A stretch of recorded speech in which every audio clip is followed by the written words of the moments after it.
futures of Minnesota Vikings quarterback Kirk Cousins, general manager Rick Spielman, and head coach Mike Zimmer. All three of which are in the final year of their respective contracts. Do they deserve contract extensions? We'll go ahead and talk about it. We'll start with Kirk Cousins first, coming off his career best season, MVP caliber year. Obviously, thanks to, in large part, in addition to the performance on the field, obviously. But also, you can't ignore the influence of the Gary Kubiak system. We talk about how the NFL is a system league for at least 95% of the quarterbacks out there. And certainly Kirk Cousins, he fits into that category. And shout out to Kubiak and Stefanski for tailoring the offense around Kirk Cousins and his strengths, namely the play-action passing attack.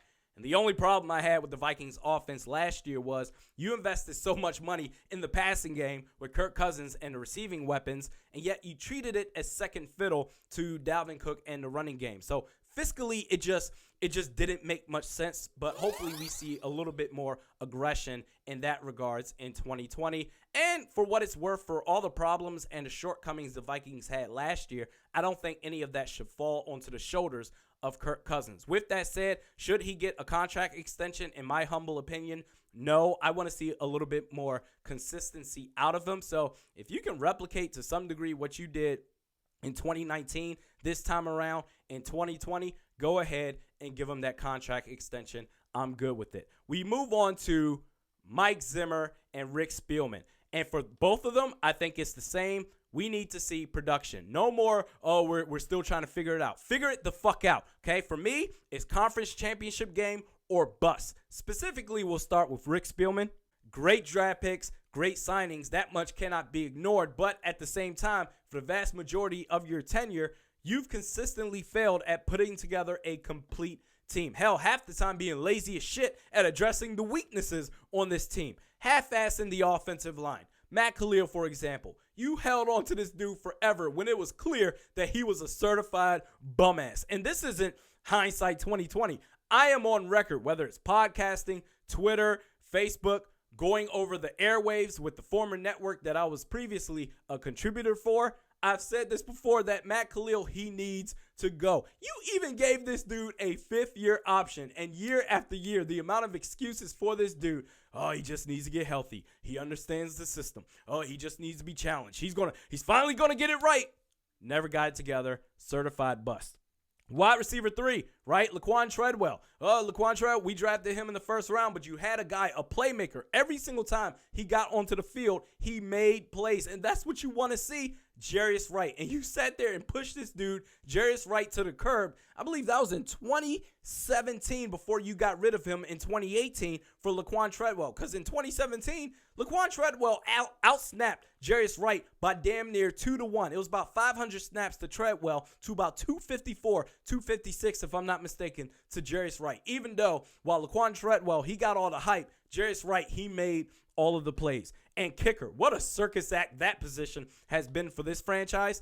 And I'm mistaken because before I previously said that Rick Spielman was responsible for the demise of one season because of the kicker, Daniel Carlson, back in the 2018 season, week 2 at Green Bay in overtime. You make that kick, you make it into the playoffs. However, I need to go back because Rick Spielman is also responsible for the demise of the 2015 playoff season because of Blair Walsh. And I said this before, long before White left. First year, Pro Bowler, first team All-Pro, fantastic. Second year took a little bit of a dip.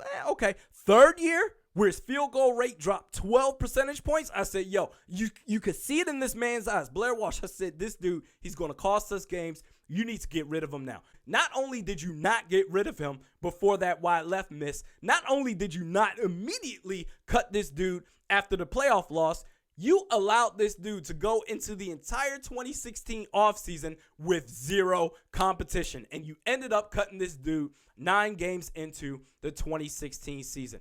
Rick Spielman, you're responsible for the 2016 and the 2018 demise of the Minnesota Vikings. And the way that you politicize the backup quarterback position, and Mike Zimmer, you can get thrown into this too, you've had enough opportunities to right the ship. It is time to put up or shut up. Conference championship game or bust. Now we get to Mike Zimmer, who puts out more bravado than he does production. And here's the thing. If you're Bill Belichick, if you're Mike Tomlin, if you're Andy Reid, you got a couple of titles on your shelf, and even Andy Reid before he just got his first Super Bowl championship. Congrats to him and the Chiefs, by the way.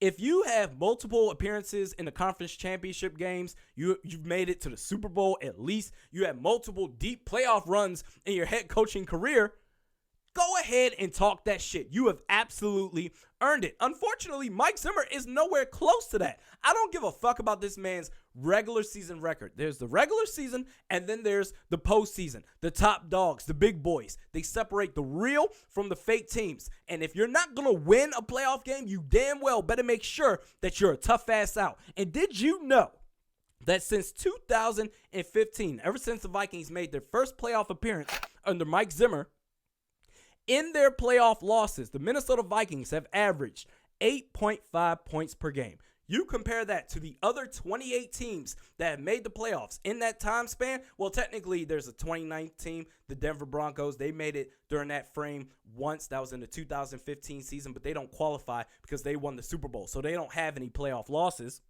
8.5 points per game. You compare that to the other 28 teams that have made the playoffs in that time frame, that is third worst. Your average margin of defeat is by 16.5 points. That is seventh worst. You lose by an average margin of 3 possessions. So despite having some of the most talented rosters in the league, you've been one of the least competitive teams in the playoffs since 2015 for a half fucking decade. The only thing that Mike Zimmer has ever shown in the playoffs is that you can beat the Saints. That's it. That's it. And yet you get up there, you throw little subtle shots at John DeFilippo long after he's gone. You call the offensive line soft. You call this player out, this player. But you remember after the 2018 season, this dude, Mike Zimmer, got up. I don't know if it was the post-game presser after that game or if it was his end of the season press conference. I'm not sure. He got up on that podium and said, hey, guys, listen, I know the season didn't end the way it wanted to, but look at all these defensive stats. We were still great on defense. Are you serious, bro? You're a head coach. Step up and produce as a head coach in the postseason when it matters most. All this shit talking that you're doing, you have not backed it up. Not one bit. During the offseason, we do this once a week. Actually, before we end it, the winner of the $25 gift card to Modest Brewing on Twitter is at Knutson Joshua. So I've already reached out to him. Send me your DM and I'll send you the gift card via mail. So we do this during the off season once a week. Mediocre Best Sports Podcast with Realistic Randy. Check me out on Twitter at realistic_Randy, Facebook at Realistic Randy. We'll see you next week.